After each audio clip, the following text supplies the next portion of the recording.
شاعری کسی انسان کی ہو تو اس میں کوئی خطا ہو سکتی ہے، کوئی غلطی ہو سکتی ہے، کوئی نقص ہو سکتا ہے، لیکن اللہ نے جو اپنے پیارے پیغمبر حضرت محمد مصطفیٰ صلی اللہ تعالی علیہ وسلم کی نعت لکھی ہے نا قرآن کی صورت میں، اس میں نقص تو دور کی بات ہے، نقص کا شبہ بھی نہیں ہو سکتا۔ آج کی جمعۃ مبارک کی بابرکت ساعتوں میں گفتگو کا موضوع ہے مقام مصطفیٰ صلی اللہ تعالی علیہ وسلم۔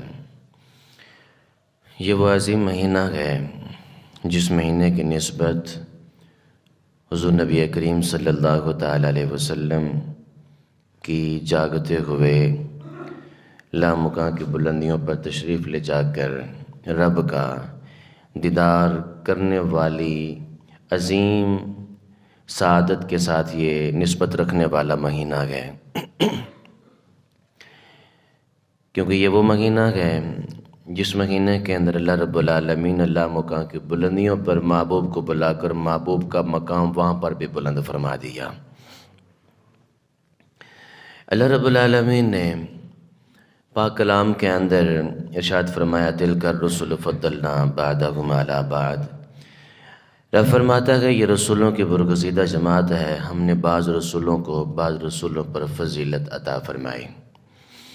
منہم من کلم اللہ، رب فرماتا ہے ان میں بعض رسول وہ ہیں جن سے اللہ نے کلام فرمایا۔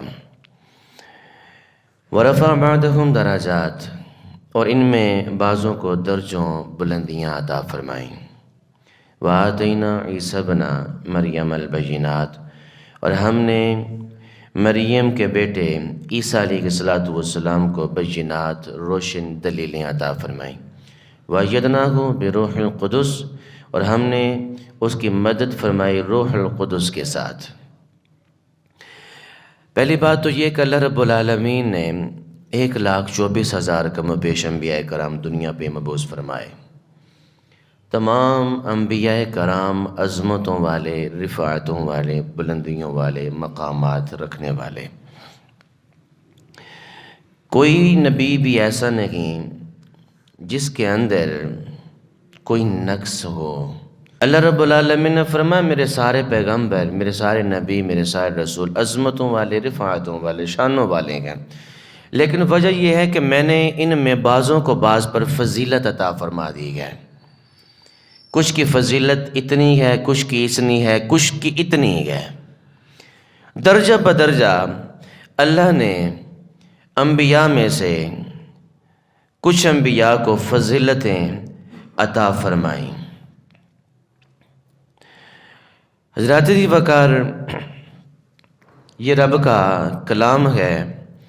شاعری کسی انسان کی ہو تو اس میں کوئی خطا ہو سکتی ہے، کوئی غلطی ہو سکتی ہے، کوئی نقص ہو سکتا ہے، لیکن اللہ نے جو اپنے پیارے پیغمبر حضرت محمد مصطفیٰ صلی اللہ تعالی علیہ وسلم کی نعت لکھی ہے نا قرآن کی صورت میں، اس میں نقص تو دور کی بات ہے، نقص کا شبہ بھی نہیں ہو سکتا۔